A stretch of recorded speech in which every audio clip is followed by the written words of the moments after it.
Okay, let's make a start. So, I hope everyone had a good break. We're going to spend this week looking at repeated interaction.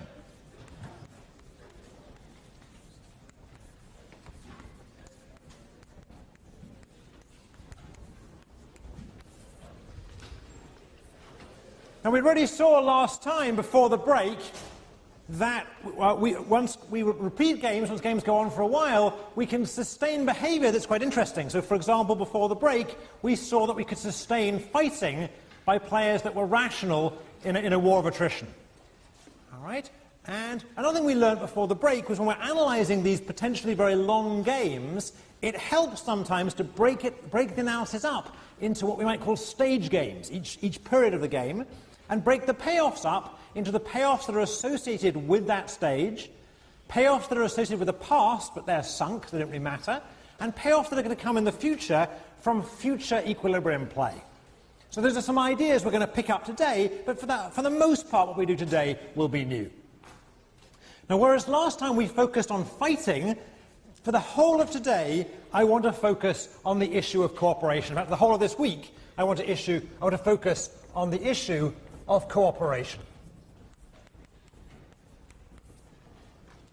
And the question kind of behind everything this week is going to be, can repeated interaction among players both induce and sustain cooperative behaviour, or if you like, good behaviour?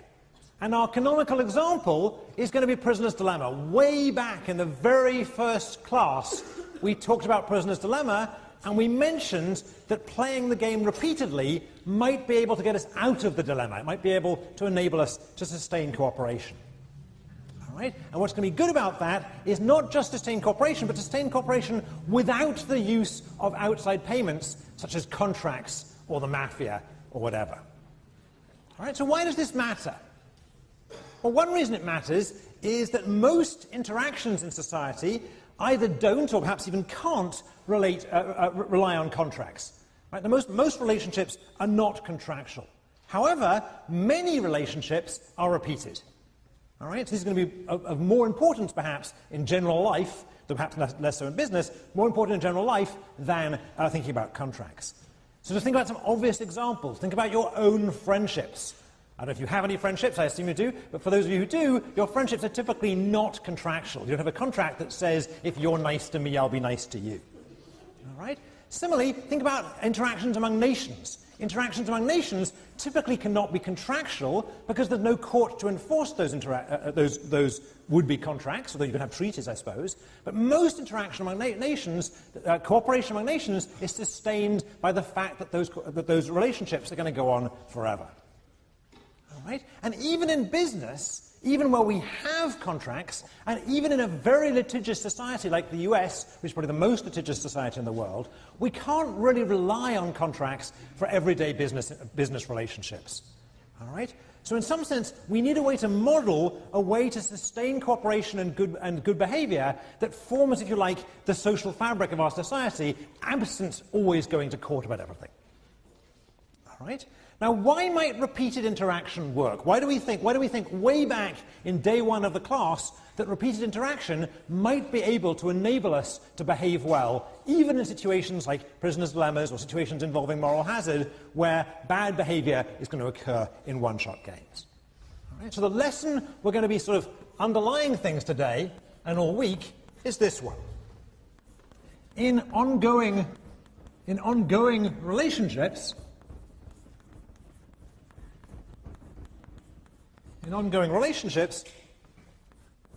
the promise of future rewards and the threat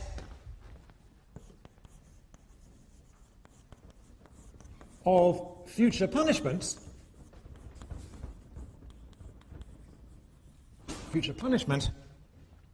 may, let's be careful, may sometimes provide incentives for good behavior today?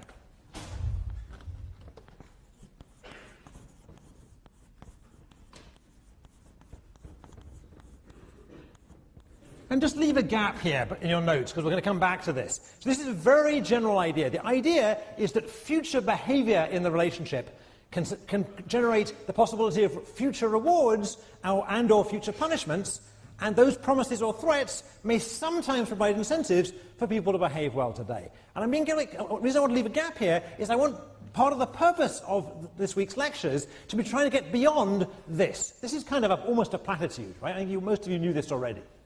All right? So I want to get beyond this. I want to see when is this going to work? When is it not going to work? How is it going to work? All right? So I don't want people to leave this week of classes or leave the course thinking, oh well, this relationship's we're going to interact more than once, so everything's fine. That's not true. All right? We want to make sure that we understand when things work, how they work, and more importantly, when they don't work and how they don't work. All right? So we're going to try and fill in the gap that we've just left on that board as we go on today. All right. Nevertheless, we do have this very strong intuition that repeated interaction will get us, as it were, out of the prisoner's dilemma. So why don't we start with the prisoner's dilemma? I'll put this up, out the way. We'll come back to it. And let's just remind ourselves what the prisoner's dilemma is, because you guys are all full of turkey and cranberry sauce, and you've probably forgotten what game theory is entirely. And let's name these strategies rather than alpha and beta. Let's call them cooperation and defect. And that'll be our convention this week. We'll call them cooperation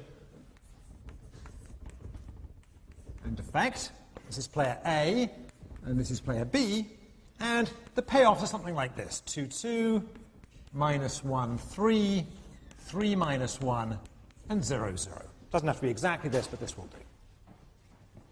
All right, so this is the game we're going to play, and to try and see if we get cooperation out of it by having repeated interaction, we're going to play it more than once. All right, so let me go and find some players to play here. This should be a familiar game to everybody here. All right, so why don't I pick some people kind of close to the front row? So what's your name again? I'm going to use the green one over here. So say again. Brooks. Okay, so Brooks is going to be player. Brooks is going to be player, I guess, B. We'll make you player B. And I've forgotten your name. By this stage, I should know it. Patrick, you're going to be player A. All right. And the difference between playing this game now and playing this game earlier on in the class is we're going to play not once, but twice. We're going to play it twice. So write down what you're going to do the first time. Write down what you're going to do the first time and show it to your neighbour. Don't show it to each other. All right. And let's find out what they did the first time. So, is written down? Something written down? So, Brooks. I cooperated. You cooperated. Patrick? I defected. Oh, Patrick defected. Okay. Well, let's play the second time. All right. Second time. So write down what you're going to do the second time.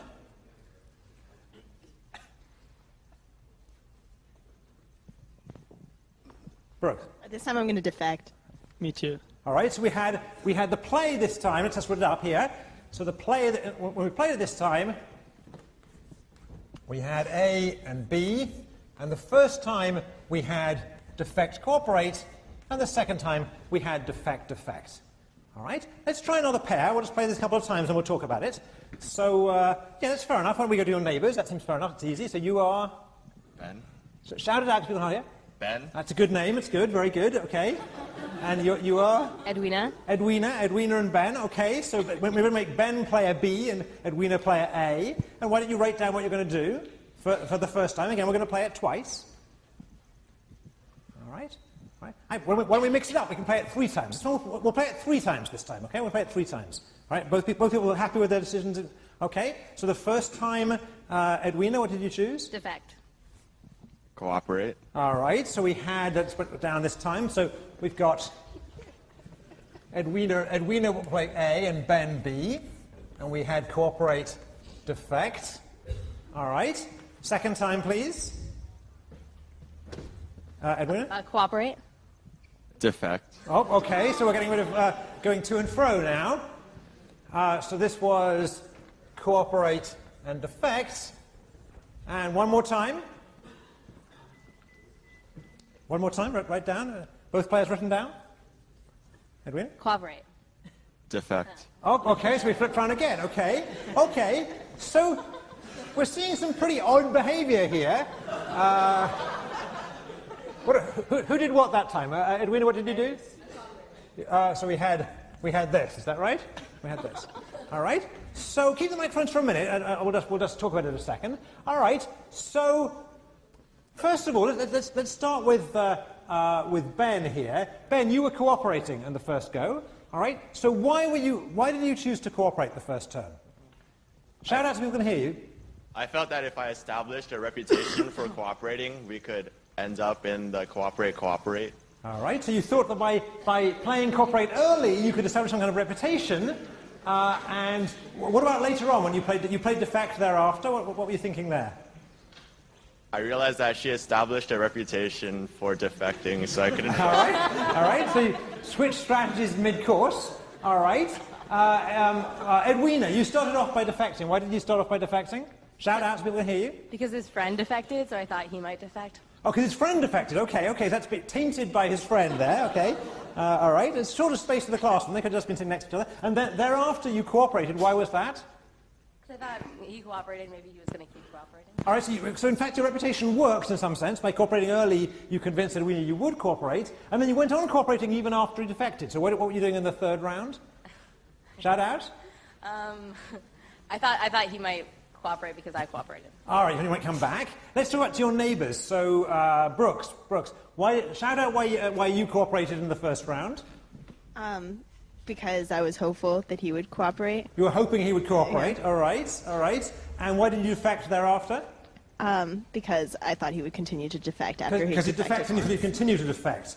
And Patrick, you're the person who just defected throughout here. Grab the mic who's next to you. Why did you just defect? It's such a short game that makes sense to defect in the last period, so the second last period is the first period. So all right. That's an interesting idea. So Patrick's saying actually if we look at the last period of this game, if we look at this last period of the game, what does the game look like in the last period? A single period game. Right, in the last period, this actually is the game, right? If I drew out the game with two periods, it'd be kind of a hard thing to draw. It'd be an annoying diagram to draw. But in the last period of the game, whatever happened in the first period is what? It's sunk. Is that right? Everything happened in the first period is sunk. So in the last period of the game, these are the only relevant payoffs. Is that right? And since these are the only relevant payoffs looking forward, in the last period of the game, we know that there's actually a dominant strategy. And what is that dominant strategy in the last period of the game? To do what? In Prisoner's Dilemma, what's the dominant strategy? Shout it out. Defect, okay? So what we should see in this game, we didn't actually because we had some kindness over here from Edwina, but okay, but what we should see in general is we know that in the last period of the game, in period 2, we're going to get both people defecting. All right? And the reason we're going to get both people defecting is because the last period of the game is just a one-shot game. Right? There's nothing particularly exciting about it. There is no tomorrow, and so people are going to defect. But now, let's go back and revisit some of the arguments that Edwina and Brooks and I've forgotten what's your neighbour's called again? Ben. And Ben, I should remember that. And Ben said earlier, right? They gave quite elaborate reasons for cooperating. Cooperating to establish reputation, cooperating because the other person might cooperate, whatever. All right? But most of these behaviours were designed to either induce or promise cooperation in period 2. Is that right? But what we've just argued is that in period 2, everyone's going to defect. Right? Period 2 is just a trivial one-stage prisoner's dilemma. We actually analysed it the very first week of the class, and provided we believe these payoffs, we're done. Period 2, people are going to defect. Since they're going to defect in period 2, nothing I can do in period 1 is going to affect that behaviour, and therefore I should defect also in period 1. All right, if you want to belabor this point, we can actually draw up what the matrix looks like in period 1, so let's do that. Using the style we did last week. All right, 2 weeks ago, before we went away. All right, so here once again is the matrix we had before, and I want to analyse the first stage game. In the first stage game, what I'm going to do is I'm going to add in the payoffs I'm going to get from tomorrow. The payoffs I'm going to get from tomorrow are from tomorrow's equilibrium. Well, this isn't going to do very much for me, as we'll see, because I'll get 2 plus 0 tomorrow, because we know I'm playing defect tomorrow, 2 plus 0 tomorrow, minus 1 plus 0 tomorrow, 3 plus 0 tomorrow, 3 plus 0 tomorrow, minus 1 plus 0 tomorrow, and 0 plus 0 tomorrow, 0 plus 0 tomorrow. All right? So just as we did with the War of Attrition game 2 weeks ago, we can put in the payoffs from tomorrow, we can roll back those equilibrium payoffs to today. It's just in this particular exercise, it's rather a boring thing, because I'm just adding 0 to everything. All right? When I add 0 to everything, I then just cancel out the zeros, I'm back where I'm started, and of course I should defect. All right? All right? So what I'm going to see is, because I'm going to defect anyway tomorrow, today is just like a one-shot game as well, and I'm going to get defect again. Now here we played the game twice and got defect. What about if we played the game 3 times? It's the same thing, right? We played the game 3 times, but we did play the game 3 times between Edwina and Ben. There we know we're going to defect in the 3rd round, therefore we may as well defect in the 2nd to last round, therefore we may as well defect in the 1st round. And if we play it 5 times, we know we're going to all defect in the 5th round, therefore we may as well all defect in the 4th round, therefore we may as well all defect in the 3rd, and so on. If we play it 500 times, we wouldn't have time in the class, but if we played it 500 times, we know in that 500th period, it's a one-shot game and people are going to defect. And therefore in the 499th period, people are going to defect. And therefore in the 498th period, people are going to defect, and so on. All right? So the problem here is that we get unraveling, what we've seen before in this class, we get unraveling from the back. I have a worry that there might only be one L in unraveling in America. Is that right? How many L's have you put in unraveling in America? 1? I've just come back from England and my spelling is somewhere in the Mid-Atlantic right now. I'll leave it as 1. All right, unraveling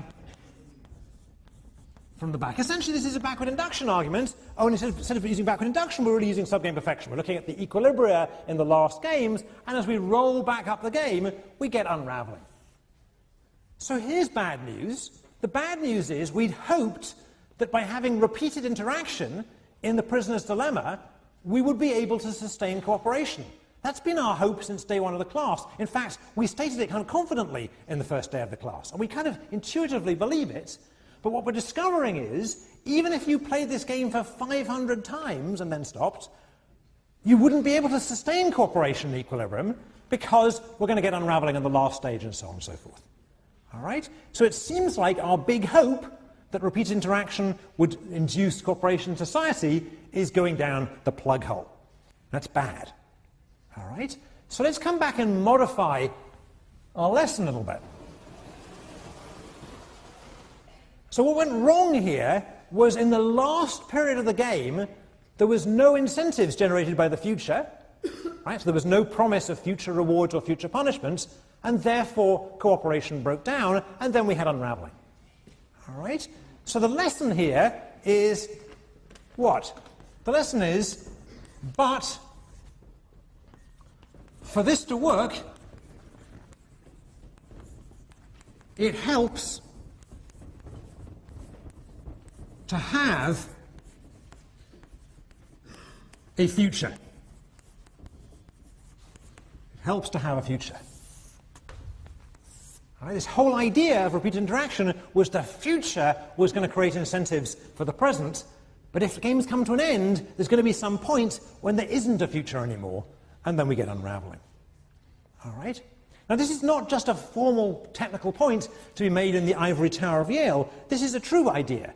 So, for example, if we think about CEOs or presidents or managers of sports teams, there's a term we use for, there's a word we use, at least in the States, for, to describe such leaders when they're getting towards the end of their term and everyone knows it. What's the expression we use?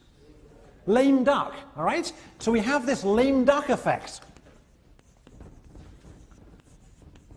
The lame duck effect at the end of somebody's term undermines their ability to cooperate, their ability to provide incentives for people to cooperate with them, and causes a problem. So this lame duck effect affects presidents, but it also affects CEOs of companies. All right? But it's not just leaders who run into this problem. All right? So if you have an employee if you're employing somebody, and you may have a contract with the person you're employing, but basically you're sustaining cooperation with this person because you interact with them often, you know you're always going to interact with them. But then this employee approaches retirement, everyone knows that in April or something they're going to retire, then the future can't provide incentives anymore, and you have to switch over from the implicit incentive of knowing you're going to be interacting in the future to an explicit incentive of putting incentive clauses in the contract. All right, so retirement can cause, if you like, a lame duck effect. Retirements. All right, and this is even true in personal relationships. With your personal relationships with your friends, if you think that those friendships are going to go on for a long time, be they with your significant other or just with the people you hang out with, you're likely to get a lot of cooperation. But if, as with perhaps most economic majors, most of your significant others are only going to last for a day at most, you're not going to get great cooperation, right? You're going to get cheating. All right? All right. No one's rising to that one, but I guess it's true. All right? So what do we call these? Economics majors relationships.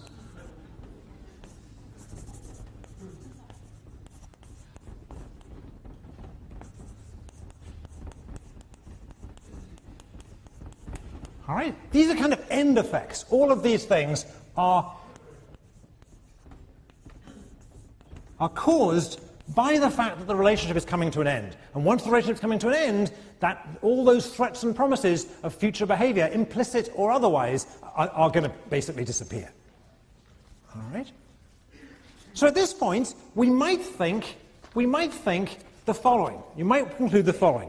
You might conclude that if a relationship has a known end, if everyone knows the relationship's going to end at a certain time, then we're done.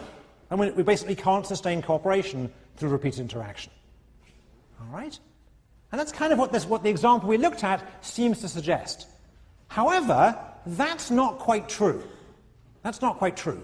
So let's look at another example where a relationship is going to have a known end, but nevertheless we are able to sustain some cooperation, and we'll see how.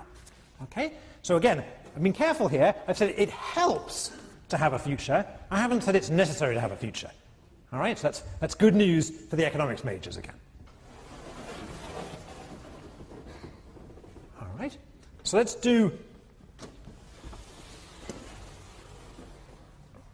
this example to illustrate that even a finite interaction, even an interaction that's going to end, and everyone knows it's going to end, might still have some hope for cooperation. So we look at this slightly more complicated game here, and this game has three strategies, we'll call them A, B, and C, for each player. And the payoffs are as follows: 4-4, 0-5, 0-0, down here we'll do 0-0, 0-0, and 3-3, and the middle row 5-0, 1-1, 0-0. All right? And we're going to assume that this game, just like we did with the first time we did Prisoner's Dilemma, this game is going to be played twice. All right? It's going to be repeated. It's going to be played twice, repeated once. All right? So let's just make sure we understand what the point of this game is. In this game, in the one-shot game, I hope it's clear that AA is kind of the cooperative thing to do. Right? We'd like to sustain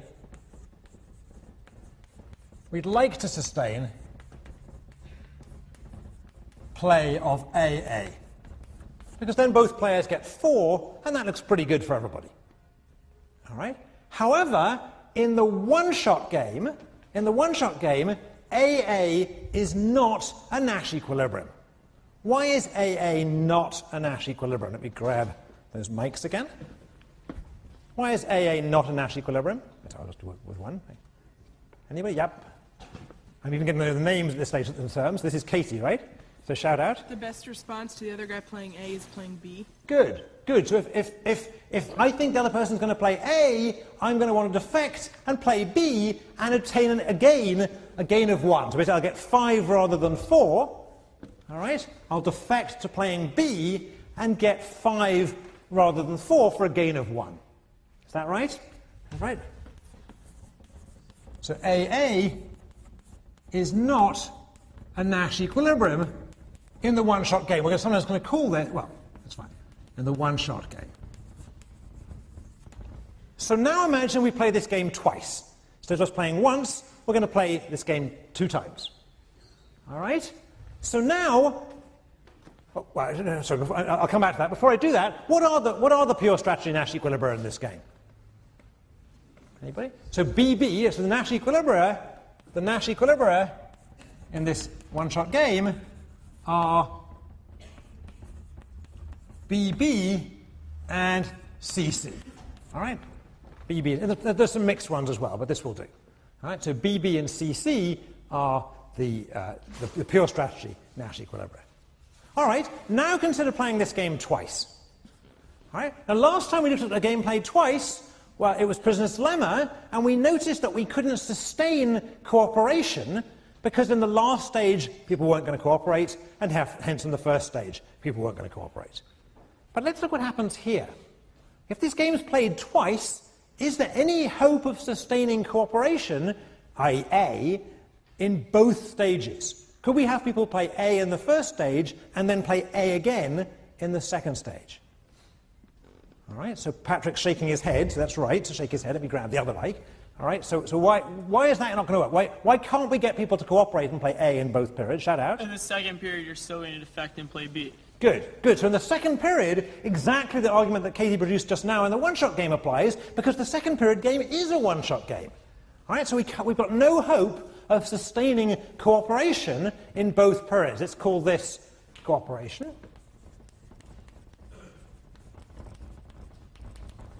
Right, we can't sustain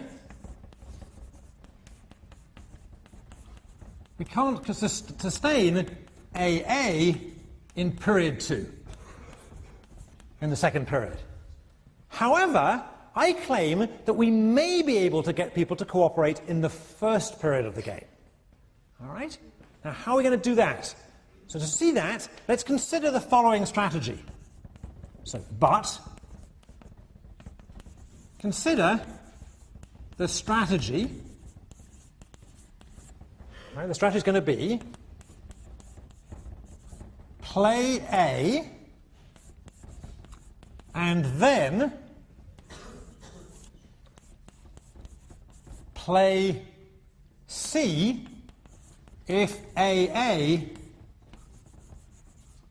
was played, and play B otherwise. All right, so this strategy is an instruction telling the player how to play. Now, before we consider whether this is an equilibrium or not, I need to have some inverted commas here as well. Before we consider whether this is an equilibrium or not, let's just check that this actually is a strategy. All right, so what does a strategy have to do? It has to tell me what I should do, it should give me an instruction, at each of my information sets. In this 2-period game, each of the players in the game, have 2 information sets. They have an information set at the beginning of the game, and they have another information set at the beginning of period 2. Is that right? So it has to tell you what to do at the first information set and at the second information set, and it does. All right? It says play A at the first one. All right? And then at the beginning of period 2, well, now I said there's only one information set there, but actually there's 9 possible information sets, depending what happened in the first period. So each thing that happened in the first period is associated with a different information set. I always know what happened in the first period. And at each of those 9 information sets, it tells me what to do at the beginning of period 2. In particular, it says, if it turns out that AA was played, then play C now. And otherwise, all the other 8 possible information sets I could find myself in, play B. All right? So this is a strategy. Now, of course, the big question is this strategy an equilibrium? And in particular, is it a subgame perfect equilibrium? Is this a subgame perfect equilibrium? Let me be a bit more precise. If both players were playing this strategy, would that be a subgame perfect equilibrium? All right, well, let's have a look. Of course, I can't see it now, so let's pull both these boards down.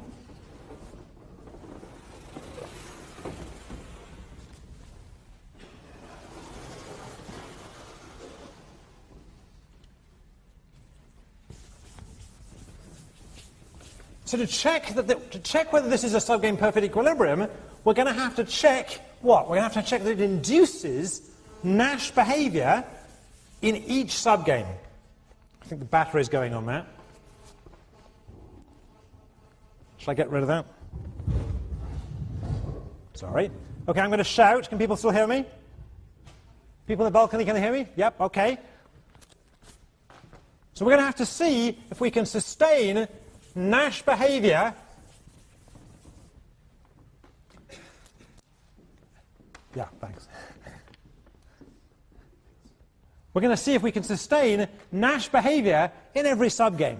So let's start with the subgames associated with the second period. All right, now, technically, there are 9 such subgames, depending what happened in the past, depending what happened in the first period. There's a subgame following AA, there's a subgame following AB, there's a subgame following AC, and so on. Should we be okay? Put it on a second. All right, so for each activity in the first period, for each profile in the first period, there's a subgame. However, it doesn't really matter to distinguish all of these subgames particularly carefully here, since the cost from the past, what happened in the past, is sunk. All right, so we'll just look at them as a whole. All right, so in period 2,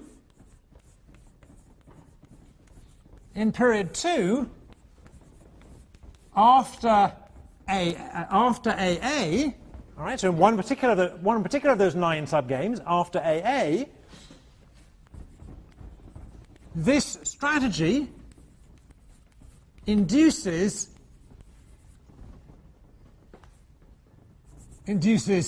CC. All right, so if both people play A in the first period, then in the subgame following, people are supposed to play CC. Is that a Nash equilibrium of the subgame? Well, was CC a Nash equilibrium? Yeah, it's one of our Nash equilibria. Let's just look up there. We've got it listed. Here it is. So we're playing this Nash equilibrium. So that is a Nash equilibrium, so we're okay. All right? After the other choices in period 1,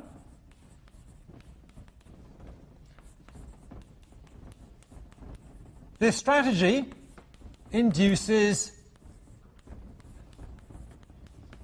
BB.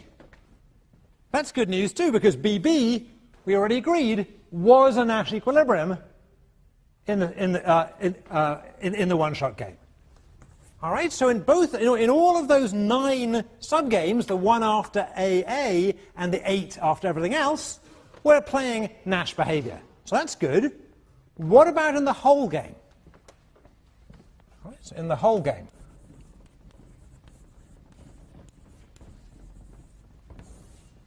In the whole game, starting from period 1, right, we have to ask, do you do better to play the strategy as designated, in particular to choose A, or would you do better to defect?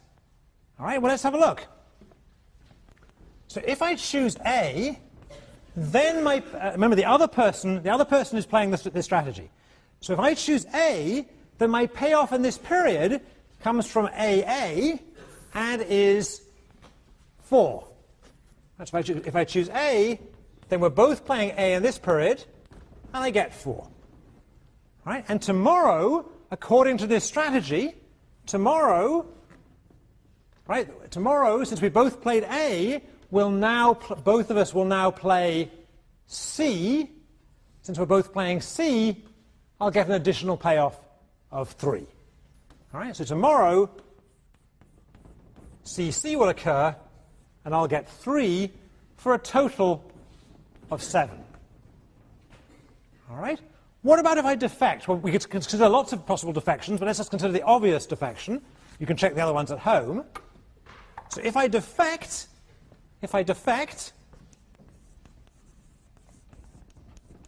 and choose B now, then in this period, I will be playing B, and my opponent or my pair will be playing A. So in this period, I will get 5. All right? And tomorrow, tomorrow, since AA did not occur, both of us will play B. Both of us will play B and get a continuation payoff of 1. So the continuation payoff this time will be following from BB, and I'll get 1. Why don't I do what I've been doing before in this class and put boxes around the continuation payoff just to indicate that they are in fact continuation payoffs. All right? So if I play A, I get 4 now and a continuation payoff of 3 for a total of 7. If I play B now, yeah, I gain something now, I get 5 now, but tomorrow I'll only get 1 for a total of 6. All right, so in fact, 7 is bigger than 6, so I'm okay, and I won't want to do this defection. All right? Now I just want to write this one other way, because it's going to be useful for later. All right, so one other way to write this, I mean, I think we've convinced ourselves that this is an equilibrium, but one other way to write this is, and it's a more general way of it in repeated games, is to write it explicitly comparing the temptations to cheat today with the rewards and punishments from tomorrow. All right, so what we want to do is, in general, we can just rewrite this as checking that the temptation to cheat or defect today is smaller than the value of the reward minus the value of the punishment. But the key words here are defecting occurs today, rewards and punishments occur tomorrow. All right? If we just rewrite it this way, we'll see exactly the same thing, just rearranging slightly. The temptation to defect today is I get 5 rather than 4, or if you like, a gain of 1. And the value of the reward tomorrow was, the value of the reward was to play CC tomorrow and get 3. The value of the punishment tomorrow was to play BB tomorrow and get 1. Right, and that difference is 2. All right, so here, the fact that the temptation is outweighed by the difference between the value of the reward and the value of the punishment is what enabled us to sustain cooperation. Right, I'm just writing that more general way because this is a way that we can apply in games from here on. Right, we're going to compare temptations to cheat with tomorrow's promises. Patrick, yeah. Let me get you a mic. Okay. I don't understand why it's reasonable to think you would play BB in the second period, though. Good. Instead of, in the second period, you have a temptation to play CC, even if the person defected on you. Good, good. That's a very good point. So what Patrick's saying is, how come, it's all very well to say we're sustaining cooperation in the first period here, but the way in which we sustained cooperation was by going along with, as it were, the punishment tomorrow. Right? It required me tomorrow to go along with the strategy of choosing B if I cheated in the first period. Right? And I want to answer this twice, once disagreeing with him and once agreeing with him. Okay? So let me just disagree with him first. So notice tomorrow, if the other person, the other player, is going to play B, then I'm going to want to play B. All right? So the key idea here is, as always in Nash equilibrium, if I take the other person's player as given and just look at my own behavior, if I think the other person is playing this strategy, and hence he's going to play B tomorrow after I've cheated, then I want to play B myself. So that check is just our standard check, and actually that's the check that makes sure that it really is a subgame perfect equilibrium. We're not putting some punishments down the tree that are arising out of equilibrium. It has to be that I want to do tomorrow what I'm told to do tomorrow. All right, so that idea seems right. And I'm kind of glad Patrick raised it because it was the next thing in my notes, right? I want to go along with this punishment because if the other person's playing B, I want to play B myself. All right? So that's that. But nevertheless, I think Patrick's onto something, and let me come back to it in a minute. All right? But what I want to do before I do that is just draw out a general lesson from this game. And the general lesson is we can sustain cooperation even in a finitely repeated game, but to do so, we need there to be more than one Nash equilibrium in the stage game. What we need there to be is several Nash equilibria, one at least of which we can use as a reward, and another one which we can use as a punishment. Right, so even if a game is only played a finite number of times, if there are several equilibria in the subgame, several equilibria in the stage game, let me just bring this down and show again, several equilibria in the stage game, both BB and CC, we can use one of them as a reward and the other one as a punishment, and use that difference to try and get people to resist temptations today. All right? So that's the general idea here, and let's just write that down.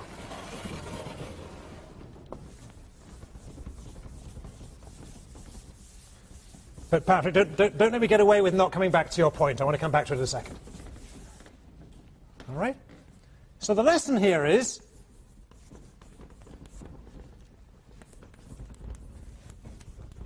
if a stage game is the game that's going to be repeated. If a stage game has more than one Nash equilibrium in it, then we may be able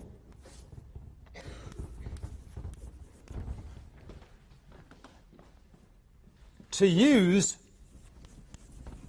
the prospect of playing different equilibria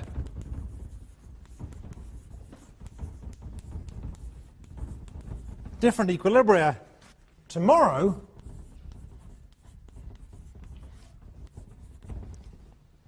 to provide incentives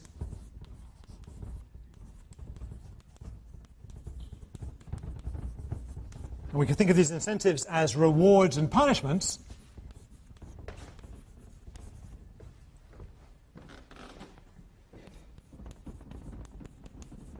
As rewards and punishments for cooperation today.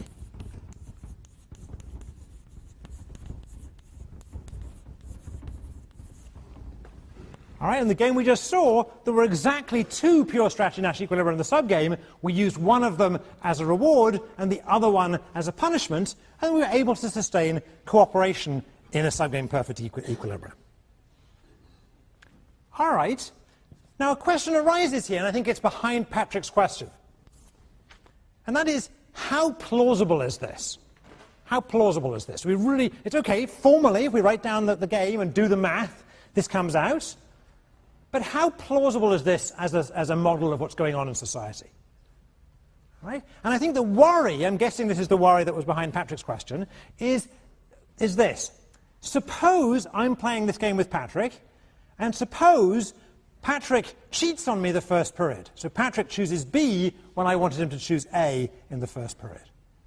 Right? And now in the second period, according to the equilibrium instructions, we're supposed to play BB and get payoffs of 1 rather than CC and get payoffs of 3.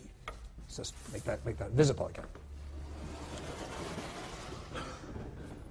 All right? But suppose Patrick comes to me in the meantime.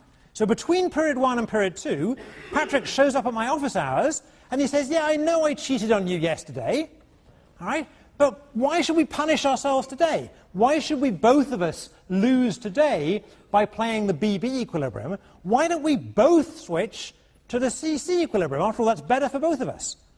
You know, it's true that Patrick's saying to me, it's true that I cheated you yesterday, but why, let bygones be bygones, or why cry over spilt milk, or he'll use some other sort of saying plucked out of the Book of Platitudes, and say to me, well, why go along with the punishment? Let's just play the good equilibrium now.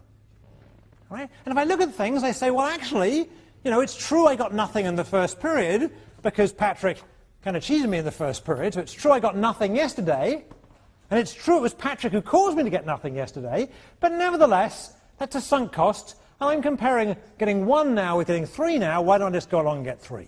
And in fact, moreover, this isn't I'm not in danger of being cheated again, because if Patrick believes I'm going to play C, he's going to play C too. All right?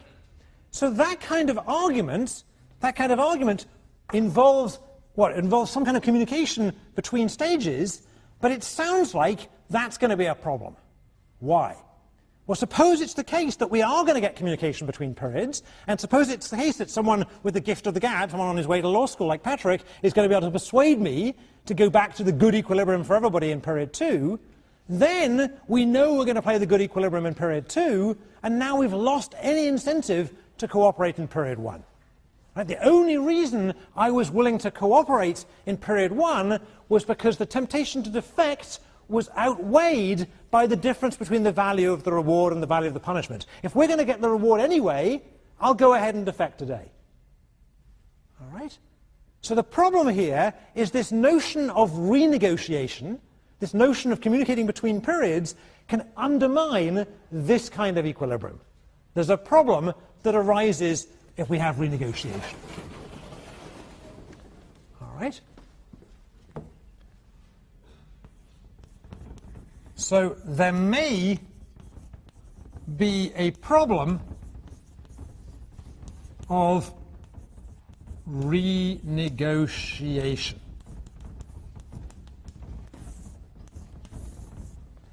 All right?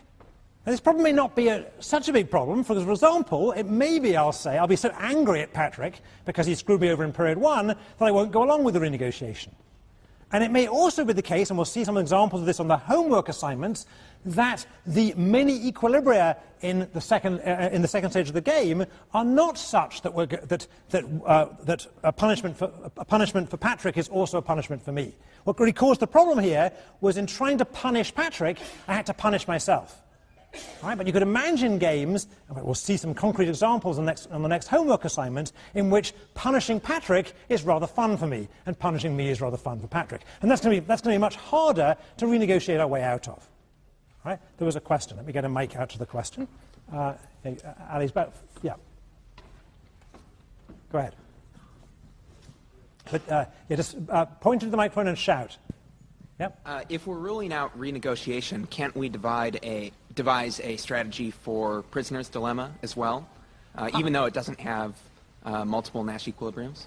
Yeah, so the issue okay, good. So the issue there is in prisoner's dilemma, we established in the first week that if we're not allowed to make side payments, we're not allowed to bring in outside contracts, then no amount of communication is going to help us. Right? So you're right, if we can rely on the courts or the mafia to enforce the contract, that would be fine, and then communication would have bite.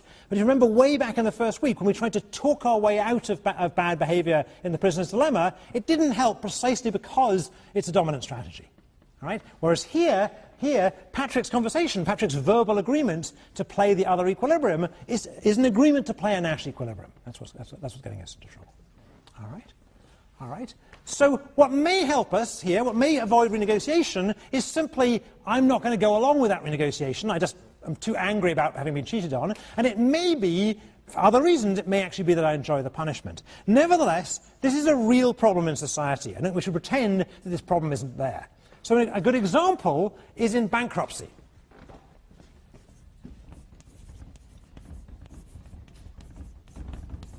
Which is one of those words I can never spell. It seems to have too many consonants in it. Is that right?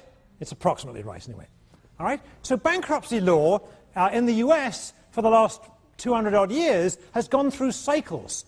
And one way to view these cycles is they're cycles of relaxing the law and making life, quote, easier for borrowers, and then tightening up again. All right? This is not a recent phenomenon. I mean, it's not only a recent phenomenon. This occurred throughout the 19th century. Right, so what typically happened was there was either explicit renegotiation between parties or renegotiation through act of Congress or sometimes through the act of the states in which bankrupt debtors were basically let off or given easier terms. And the argument was always the same. These people are not going to pay back now. Right? It's clear, from the 19th century, often if you were bankrupt you were in jail. All right, actually worse than that. Sometimes in the 19th century in England, not only if you were bankrupt were you in jail, but your creditors were having to pay the fees to feed you in jail.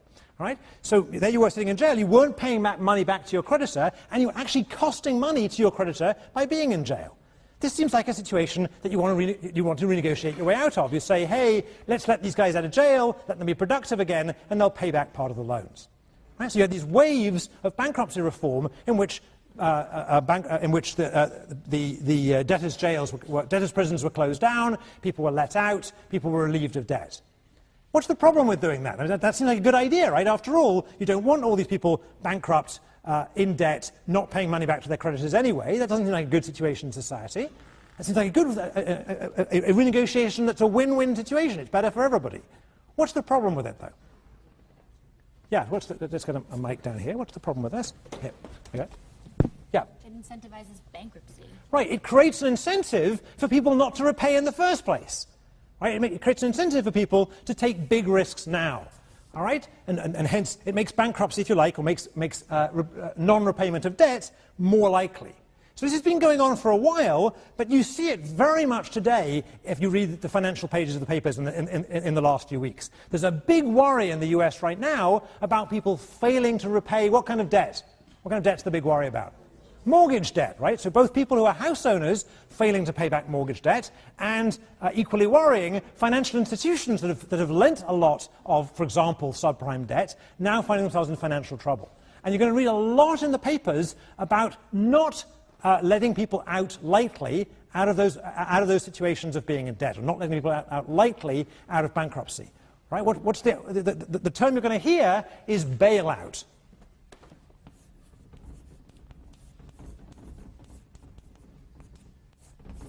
So bailout, right, the argument's going to be, the argument you're going to read is you don't want the government or the central bank bailing out those financial institutions who have apparently taken too large risks on subprime mortgage debt, even though we all agree it's better right now for those financial institutions not to go under. And why are we not going to, even though it's better for everybody not to go under, why are we not going to bail them out? Because it undermines the incentives for them not to make bad loans to start with. And to a lesser extent, you're going to hear that on the debtor side as well. You're going to hear some people say we shouldn't be bailing out people who took on bad loans who took on bad mortgages to finance their houses, again for bailout reasons. All right. So this is an important trade-off. If you go on to law school, you're going to see a lot about this kind of discussion, and this is the discussion of trading off ex-ante efficiency and ex-post efficiency.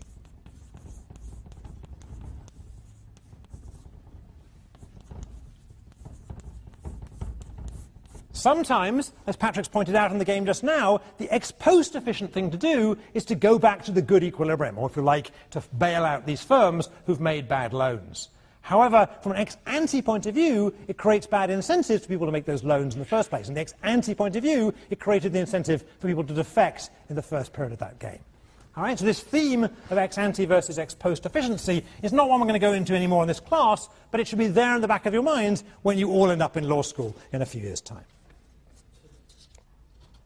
Okay, so far what have we done? We've been looking at repeated interaction and seeing if it can sustain cooperation. And the first thing we learnt was that if the repeated interaction is a finite interaction, if we know when it's going to end, if we know when the interaction is going to end, then sustaining cooperation is going to be hard because in the last period there'll be an incentive to defect. We saw we could get around that to some extent if games have multiple equilibria, but in a game like Prisoner's Dilemma, we're really in trouble. Things will unravel from the back. All right? So now let's mix things up a little bit by looking at a more complicated variety of repeated interactions. Rather than just play the game once or twice or three times, let's play the game under the following rules. We'll go back to our same players. How many mics are still out here? I took them both back, is that right? So I'm taking both the green and the blue mic. I'm giving them back to our players. All right, so this is to Brooks, and this is to Patrick. All right, and we're going to have Brooks and Patrick play Prisoner's Dilemma again. I'm hoping I haven't deleted it. But maybe I did. All right, it doesn't matter. We know the payoffs. We're going to have them play Prisoner's Dilemma again, but this time in between every play of the game, I'm going to toss a coin. Actually, I'll toss the coin twice.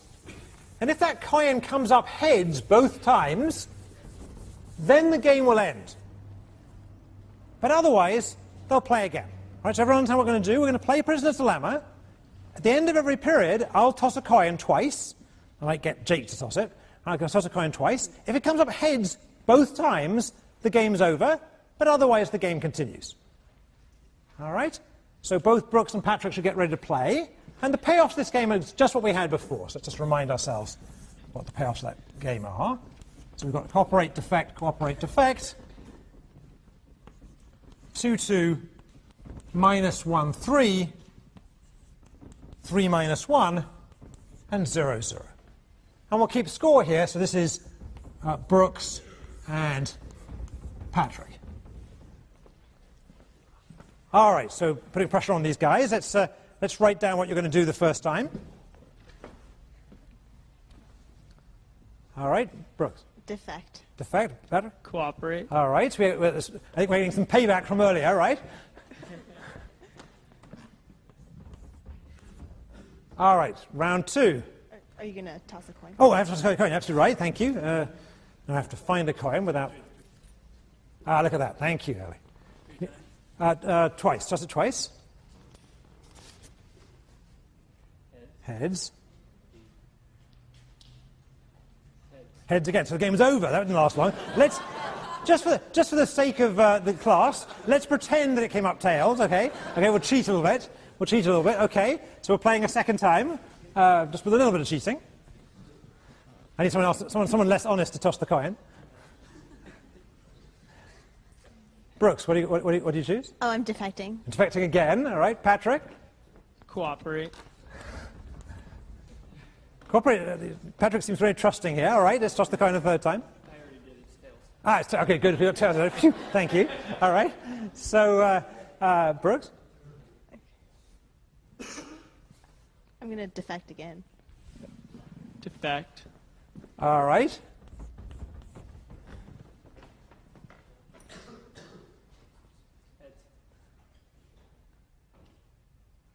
Okay, so this time we'll end it. Okay, so what happened this time is, let's talk about it a bit. So Brooks and Patrick were playing. All right. Patrick cooperated a bit at the beginning. Brooks defected throughout. Brooks, why did you defect? Shout out so everyone can hear you. All right. Why did you defect right from the start of the game? Because last time it didn't work so well. Last time it didn't work so well. Okay, it's fair enough. But even after Patrick was started cooperating, you went on defecting. So yes. Why then? Because Shout out? Because I wanted to get the higher payoff from... I thought either he would continue cooperating and I could defect. And... All right. So you thought he'd go on cooperating, which in fact he did. Patrick, why were you cooperating early on here? Shout out so people can hear you. So with a 2-head rule, like you have a 75% chance of having another game. So with those payoffs... even one period, the payoff of cooperating twice is the same as defecting once. So, like, additional periods, it's better if you can continue cooperating, and the percentage is high enough that...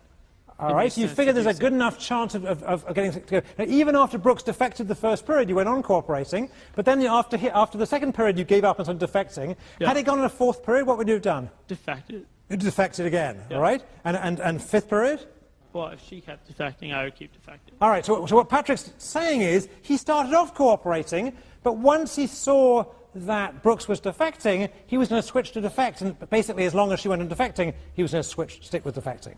All right, let's try a different pair. So why don't we switch it over to your partners there? So to Ben here and, Edwina, all right?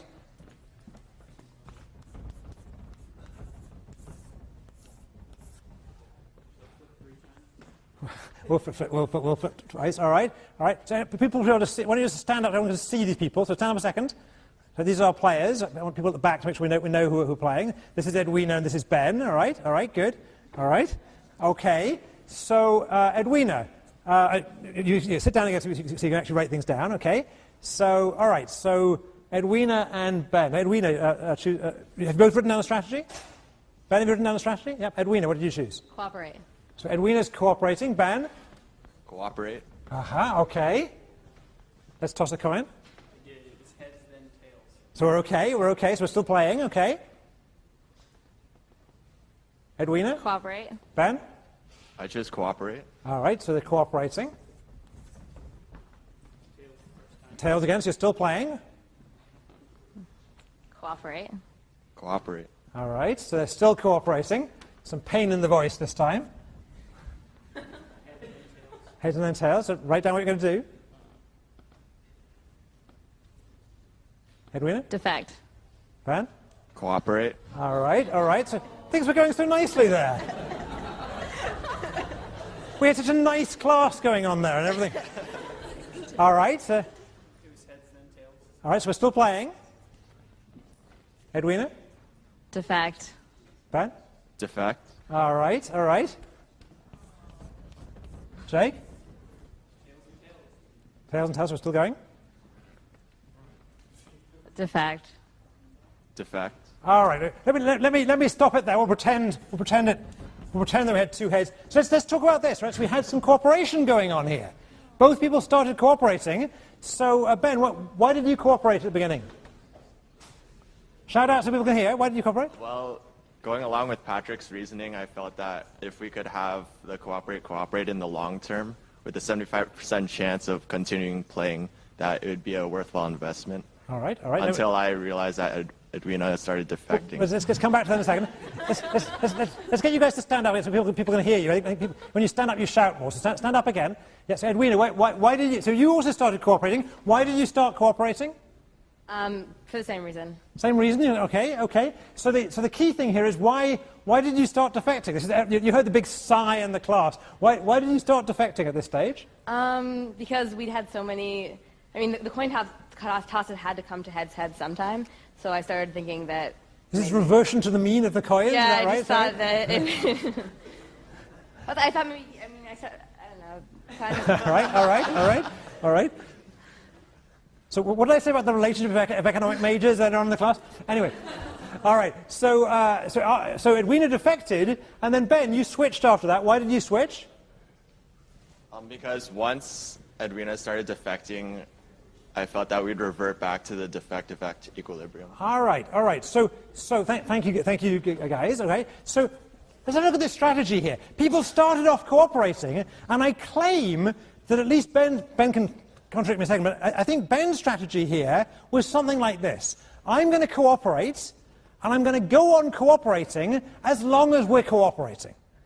But if at some point Edwina defects, or for that matter, someone I defect, then, the game, this relationship's over, and we're going to play defect forever. Is that right? That's kind of a rough description of your strategy? All right? And Edwina was more or less playing the same thing. In fact, it was her who defected, but once she defected, she realized that it was over, and he went on defecting. All right? So this strategy has a name. Let's just be clear what the strategy is. This strategy says play C, which is cooperate, and then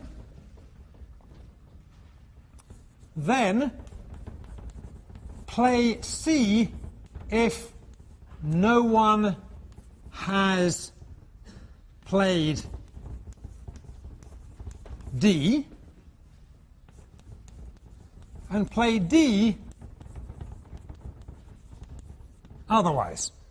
Right, so start off by cooperating, keep cooperating as long as nobody's cheated, but if somebody cheats, this relationship's over. We're just going to defect forever. All right? Now this strategy is a famous strategy. It has a name. Anyone know what the name is? This is called the Grim Trigger strategy. The Grim Trigger strategy.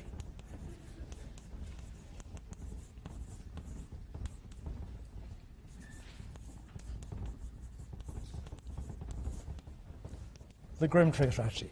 So this strategy, again, it says we're going to cooperate, but if that cooperation breaks down ever, even if it's me who breaks it down, then I'm just going to defect forever. All right? Now, we're going to come back next time so you can see if this is an equilibrium, but there's a few things to do first. First, let's just check that it actually is a strategy. Right, what does it mean to be a strategy again? It has to tell us what to do at every information set I could find myself at. And this game is potentially infinite. Right? So potentially there's an infinite number of information sets I could reach. So you might think that writing down a strategy that gives me an instruction at every single information set is going to be incredibly complicated once we go to games that are potentially infinite. Right? Because there needs to be an infinite number of instructions. But it turns out, actually, it's possible to write down such strategies rather simply, at least if they're simple strategies. And this example is one. This tells me what to do at the first information set. It says play C. It then tells me for every information set I find myself at in which only cooperation has ever occurred in the history of the game, I'm going to go on cooperating, play C. And it says for all other histories, for all other information sets I might find myself at, play D. Right? So it really is a strategy. All right. Now, this is very different behavior. Both we played with the same players. This kind of behavior is very different, in both games actually, is very different than the behavior we saw in the game that ended, the game with 2 periods or 3 periods. What is it essentially that made this different? What's different about this way of playing Prisoner's Dilemma, where we had Jake toss the coin, versus the way we played before, when we just played for 5 periods and then stopped? What's different about it? Somebody? Let's talk to our players. Okay, so is the mic still there? Patrick, do you have your mic still? Patrick, why is this different? We don't know when the game is going to end or if it's going to end, so there's no last period. Good. Good. So our analysis of the game before, the analysis of the Prisoner's Dilemma when we knew it was going to end after 2 periods, or 5 periods, whatever it was we all knew it was going to end. Right? There was a clearly defined last period. When people are going to retire, we know the month in which they're going to retire. When presidents are going to step down, we know they're going to step down that period. When CEOs are going to go, we know they're going to... Well, we don't always know they're going to go, let's pretend we do, right? All right? So what's different about this game is every time we play the game, there is a probability, in this case a 3/4 probability, that the game is going to continue to the next period. Right? Every time we play the game, with probability 0.75, there's going to be a future. All right? There's no obvious last period from which we can unravel the game in the way we did before. Right? Just to remind ourselves, the way in which cooperation, our analysis of cooperation, broke down in the finitely repeated Prisoner's Dilemma was that when we looked at the last period, we know people are going to defect, and once that thread is loose, we can unravel it all the way back to the beginning. But here, since there is no last period, that unraveling argument never gets hold. All right? Now, instead, we're able to see strategies developed like the Grim Trigger strategy, and notice that the Grim Trigger strategy has a pretty good chance of actually sustaining cooperation. So in particular, as long as people play this strategy, they are cooperating. Right? As long as people play this strategy, they are cooperating. Right? It turns out that Edwina eventually gave up that strategy, but had she got on playing it, they'd have gone on cooperating forever.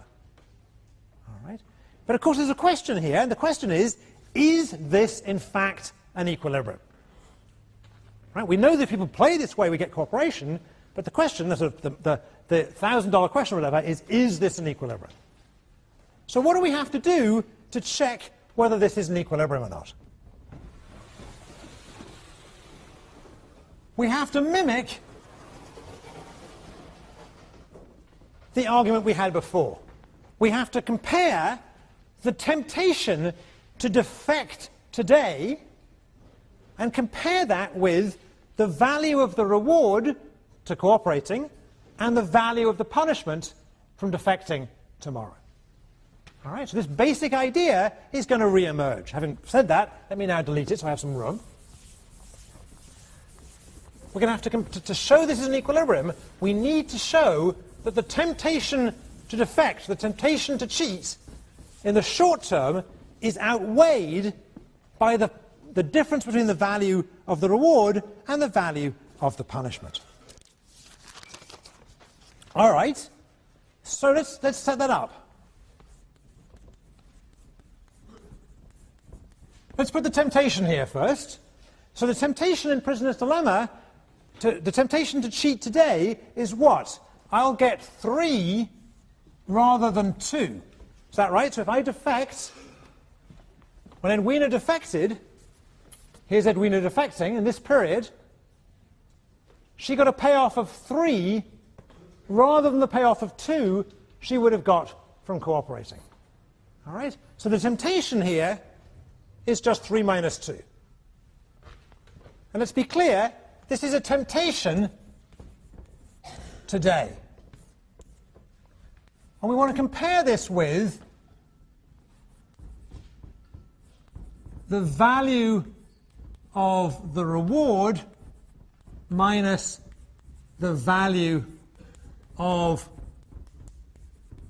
the punishment. But the key point observation is that these occur tomorrow. These occur tomorrow. All right? So since they occur tomorrow, we have to weight them a little bit lower. All right?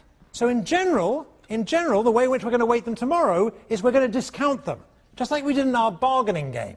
We're going to weight tomorrow's payments by delta.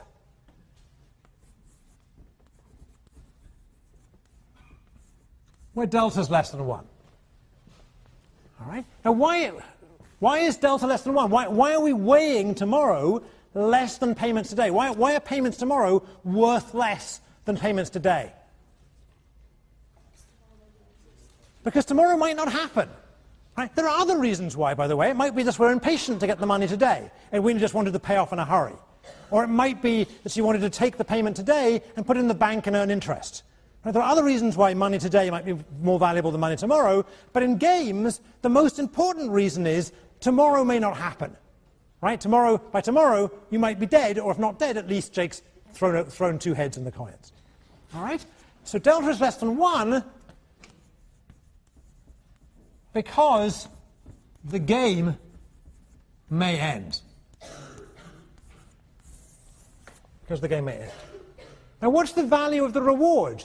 The value of the reward is going to be the value of C forever. But I want to be careful about forever. It's C forever, but of course it isn't really forever because the game may end. Right? So by forever I mean until the game ends. Let me be a bit more careful actually. It's CC, isn't it? The value of CC, cooperate, forever. And here we're going to have the value of DD forever. And once again, since it's the forever here means until the game ends. All right? So this is the calculation we're going to have to do. We're going to have to compare the temptation, that was easy, that was just 1, with the discounted value difference between the value of cooperation and the value of defecting. All right? Let's do the easy bits now, and then we'll leave you in suspense until Wednesday. Let's do all the easy bits. All right? So what's this delta in this case? In this particular game, what was the probability that the game was going to continue? What was the probability that the game was going to continue? What was the probability that the game was going to end? I said probability of ending was 0.25, so delta here was 0.75. That's easy. All right? The second bit that's relatively easy is what's the value of playing DD until the game ends? Right? Once people have cheated, you're going to play D forever. Here we are, Edwina's cheating here. You're going to get DD in this period, DD in this period, and so on and so forth until the game ends. In each of those periods, you're going to earn 0, so this is just 0. Which leaves us with the messy bit. What's the value of cooperating forever? Let's try and do it. We've got 1 minute, let's do it. So in every period in which we both cooperate, what do we earn? So in the next period, here at the beginning of the game, right? We cooperated in the first period, now in the second period we cooperate again. What payoff do we get from cooperating again? We get 2, right? We get 2. And then Jake tosses his coin, And with probability delta, we continue. All right? And we're going to cooperate again. So with probability delta, we cooperate again and get what payoff the next period? 2 again. And then Jake tosses the coin again. All right, so now he's tossed the coin twice. So with probability delta squared, we're still playing, and we get 2. And then Jake tosses the coin again, so if it comes up other than head-head again, that's with probability delta cubed, we get 2, and so on. All right, so your exercise between now and Wednesday is figure out what the value of cooperation forever is, figure out this equation, and find what value, find whether in fact it was an equilibrium for people to cooperate.